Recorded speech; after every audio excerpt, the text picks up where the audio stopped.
ரியோவுக்கு என்ன வேணும்? ரியோவுக்கு என்ன வேணும்? என்ன வேணும் ரியோவுக்கு? தூக்கு சொல்லி கத்துறானா காலையில் ரியோ? எப்படி கத்துறான் ரியோ? இது கத்திட்டே இருக்கான். ஏண்டா? இங்கே பாரு. டேய் ரியோ, என்ன வேணும் ரியோவுக்கு? எப்போ பாரு கத்திட்டே இருக்க. நீ சாப்பிட்டே நீ எந்திரிச்சு? இங்கே பாரு. டேய் பாப்பு, பாப்பு, சாப்பிட்டீங்களா ரெண்டு பேரும் எந்திரிச்சு? சாப்பிடாம கூட கத்துன்னு கத்துறது தூக்கு சொல்லி.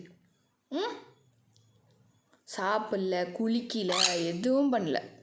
டேய் இங்கே பாரு ரியோ, ரியோ,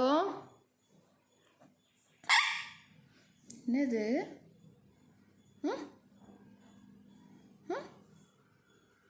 என்னது? என்னது? ரியோ குட்டி, பாப்பு குட்டி, பாப்பு, பாப்பு, பாப்பு, ரியோ குட்டி, பாப்பு குட்டி, பாப்பு குட்டி.